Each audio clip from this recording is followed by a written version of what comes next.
शुभ प्रभात।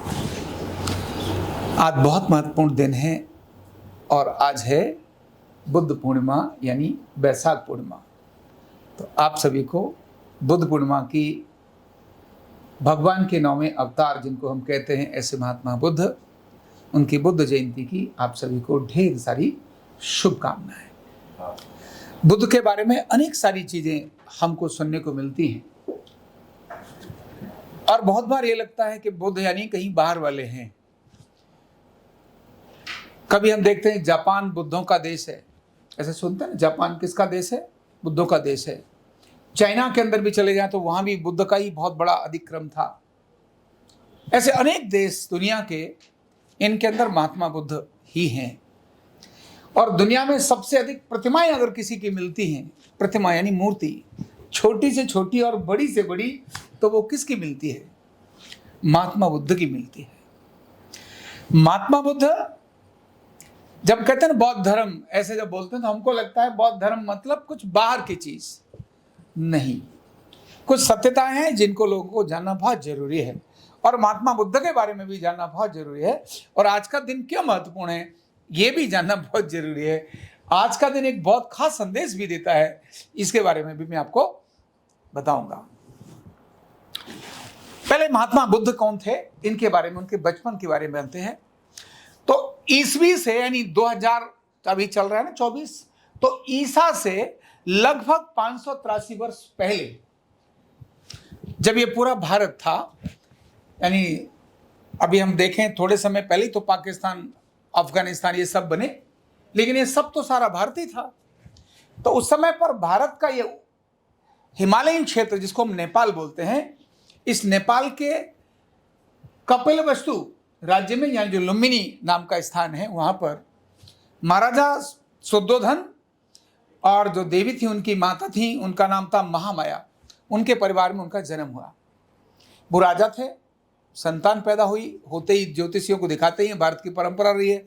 देखने के बाद ही ज्योतिषी ने कहा ये तो एक बहुत बड़ा कुछ व्यक्ति बनने वाला है, हो सकता है ये बहुत बड़ा साधु ही बन जाए। तब किसी को, बाप को ये पता चले कि तुम्हारा उत्तराधिकारी, इस राज्य का उत्तराधिकारी तो बाबा जी बन जाएगा, ये तो मतलब संत बन जाएगा, ये सुनते ही सन्यासी बन जाएगा, ये सुनते ही उसको थोड़ा हिल जाता है। उनको लगा भाई ये कैसे हो सकता है। तो राजा ने कहा कि ठीक है, इसके लिए प्रक्रिया डालते हैं। भाई व्यक्ति को कब अपनी चीजों से मोह भंग होता है? जब कहीं कष्ट हो जाए, कहीं दुख हो जाए। अगर बहुत सारी सुख सुविधाओं में रहेगा, ये कष्टों को देखेगा ही नहीं, तो कभी इसका मोह राज्य से भंग ही नहीं होगा, और भंग नहीं होगा तो राजा बनेगा, तो राजकुमार बनेगा, राजा बनेगा। ये सोच करके उन्होंने सारी सुख सुविधाएं, सारे दास दासियों को उनके आसपास लगा दिया, खिला रहे, पिला रहे, नच नाच हो रहे, सब कुछ हो रहा है मस्ती से। जो जो सब सारी सुविधाएं होनी चाहिए थी उन्होंने शुरू कर दी।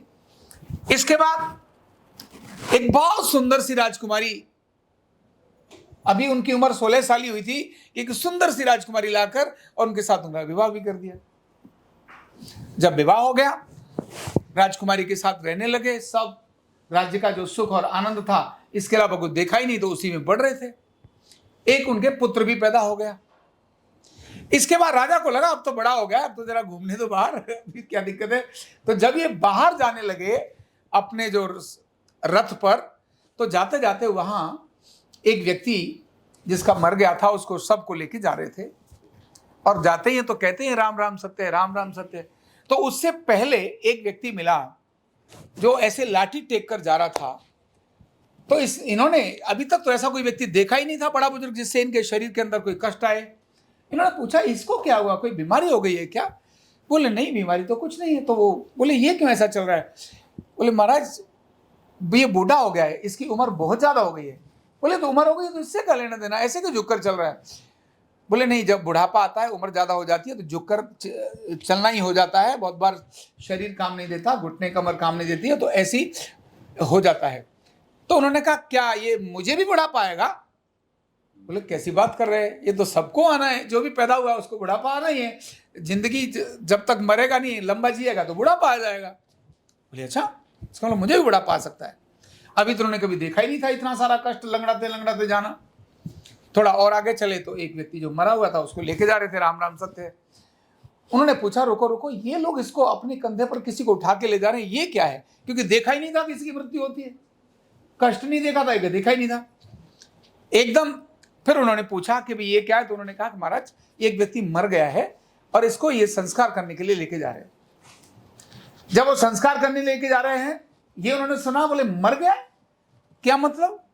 ये मर क्यों गया? किसने मारा इसको? बोले मारा नहीं है, इसकी उम्र अधिक हो गई थी और एक व्यक्ति को, जो व्यक्ति पैदा हुआ वो मरेगा ही। तो उन्होंने कहा क्या मैं भी मरूंगा? बोले हाँ, जो सारथी था उसने बोल दिया, बोले हाँ आप भी मरोगे। और उन्होंने कह दिया अच्छा मैं भी मरूंगा, इसका मतलब मैं बूढ़ा भी होऊंगा और मैं मरूंगा भी, तो ये सारा राज्यपाट में, इस राज्यपाट में रह के भी मैं बूढ़ा होऊंगा और राज्य में इतनी सारी सुरक्षा के बाद भी मैं मरूंगा। तो उन्होंने कहा हाँ महाराज वो तो सबने ही मरना है। ये जैसे बात सुनी वापस आए, सारी रात उनके दिमाग में चलता रहा, बोले यार मरना ही है, बुढ़ा ही होना है, ऐसा ही होना है, तो इस बुढ़े से और मृत्यु से छुटकारा कैसे पाएं, इससे छुटकारा कैसे पाएं? रात भर बेचैन रहे और फिर उनको ध्यान में आया, घर छोड़कर बाहर निकल गए। और हमारे को ध्यान में, लंबे समय उन्होंने बाहर गए और उन्होंने लंबी तपस्या की, खाना वाना सब छोड़ दिया, क्योंकि उन्हें पता चला केवल भगवान ही एक ऐसा है जो आपको जन्म और मृत्यु से मुक्ति दे सकता है। और वो चले गए। जाने के बाद में उन्होंने साधना की और साधना करने के बाद, यानी नेपाल में पैदा हुए, बिहार के बोध गया में, यानी उस एरिया में घूम रहे थे, भोजन छोड़ दिया था, भोजन नहीं खा रहे थे, एकदम दुबले पतले हो गए और एकदम शांत होकर मृत्यु जैसी स्थिति होने लगी उनकी, कठिन जीवन हो गया। तब उनको समझ आया कि भगवान बाहर नहीं है, अगर भगवान है तो कहां पर है? अंदर ही है। यही ज्ञान उनको आया कि भगवान बाहर नहीं है, भगवान कहां है। जैसे ही उनको एहसास हुआ, उनके बाद उनकी सारी जो स्थितियां बदल गई, क्योंकि प्रारब्ध तो था ही ऐसा, उनका प्रारब्ध तो था ही ऐसा कि उनको ब्रह्म ज्ञान होना ही था। और जब ऐसी स्थिति हो जाती है किसी को, उसको बाहर की और अंदर की चीजें सब नजर आने लगती है। ये जो भौतिक से हटकर अभौतिक चीजें नजर आने लगती हैं। आजकल छोटे छोटे साधु संत भी बता देते हैं, अच्छा बेटे तेरा ये होने वाला था ना, तेरा ये होना था ना, ज्योतिष के हिसाब से बता देते हैं। ये जो सब बता देते हैं, ये तो ज्योतिष की गणना से बताते हैं। जैसी एक अवस्था किसी की भी हो जाती है तो वो ये सब चीजें बताने लगता है, वो भी बताने लगे। और हमें ध्यान में है कि उन्हें आज के दिन, यानी बुद्ध पूर्णिमा, आज के दिन ही, वैशाख पूर्णिमा को ही आज के दिन ही ज्ञान हुआ। और तब उन्होंने सबको सब तरफ, उसी ज्ञान को सब तरफ देना शुरू कर दिया। यह ज्ञान के अंदर उन्होंने जो संदेश दिया और जो लोगों को, जो लोग उनसे जुड़े, उन्होंने शांति का, उन्होंने अहिंसा का ज्ञान क्या दिया? शांति का, भाई लड़ो मत। ज्ञान क्या दिया? अहिंसा का, भाई मारते क्यों हो, अहिंसा क्यों करते हो। और महात्मा बुद्ध की विशेष बात यह थी कि उनके पास अगर कोई आ गया, उनके द्वारा अनेक सारी ऐसी घटनाएं, ऐसे लोग कितने सारे थे जो बहुत भयंकर मारकाट करने वाले थे और उनको मारने के लिए आए, उनके जीवन बदल गए। उनमें से एक था, कौन आप जानते हो? जिसके नाम से हमारे देश के अंदर एक बहुत बड़ा स्टैचू, जो भारत का प्रतीक है ना, भारत का जो प्रतीक है ना, शेर वाला, वो किसके राज्य का प्रतीक था? है नहीं। गौतम बुद्ध के शिष्य कौन बने थे जो बहुत मारकाट करते थे?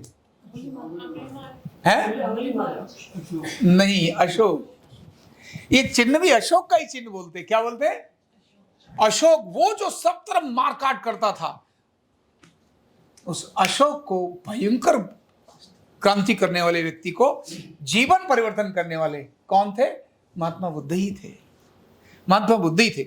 और जब इन्होंने परिवर्तन किया तो अशोक के जहां जहां साम्राज्य था, वो सब लोग क्या हो गए? बौद्ध के अनुयायी हो गए।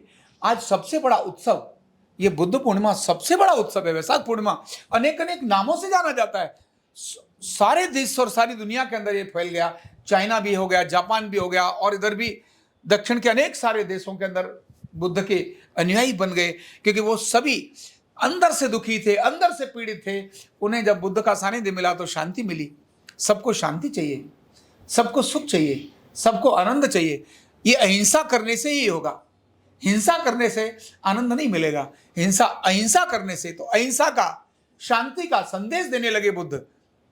और इसके बाद उन्होंने एक संगठन की प्रक्रिया जोड़ी जो हम सबको जानने की आवश्यकता है। उन्होंने कहा, महात्मा बुद्ध ने अपने शिष्यों को कहा, जब बुद्ध, क्योंकि आपको ध्यान होगा बहुत सारे अनेक लामा आप जिनको देखते हैं, बुद्ध के अनुयायी जो साधना में लगे रहते हैं, इधर चले जाइए, नेपाल में चले जाइए, लद्दाख में चले जाइए, लामा कितनी बड़ी साधना के अंदर रहते हैं, वो सिद्धि करते हैं, जो उनके जो गुफा बोलते हैं उसके अंदर जहां जाकर वो साधना करते हैं। उन्होंने उन शिष्यों को कहा कि भाई अपने जीवन को उत्कर करने के लिए क्या करना पड़ेगा। तो उन्होंने कहा पहले व्यक्ति से जुड़े। वो कहते हैं किसमें? बुद्धम शरणम गच्छामि। पहले किससे जुड़ो? व्यक्ति से जुड़ो, बुद्धम शरणम गच्छामि। इसके बाद कहते हैं संघम शरणम गच्छामि। क्या कहते हैं वो? संघ से जुड़ो। पहले व्यक्ति से जुड़ो, फिर संघ से जुड़ो, और फिर कहा नहीं इससे भी आगे चलो, संघ को भी छोड़ दो, बुद्ध को भी छोड़ दो। फिर कहते हैं धम्मम शरणम गच्छामि। उन्होंने कहा धर्म की तरफ चलो। यानी धर्म मतलब क्या है? विजन। धर्म क्या है? लक्ष्य। लक्ष्य तुम्हारा संघ नहीं है, लक्ष्य तुम्हारा बुद्ध नहीं है, लक्ष्य तुम्हारा क्या है? धम्म है, यानी धर्म है, यानी जीवन है, जीवन पद्धति है। और ऐसा श्रेष्ठ, किसी भी संगठन के साथ जुड़ने वाले लोग पहले व्यक्ति से जुड़ते हैं। अच्छा संगठन वही जहां व्यक्ति से जुड़ने के बाद लोग संगठन से जुड़े, और संगठन से जुड़ने के बाद वो लक्ष्य से जुड़ जाएं। व्यक्ति से तो कभी भी कनेक्ट करते हैं। मैंने आपको फोन किया, आप मुझसे कनेक्ट करेंगे।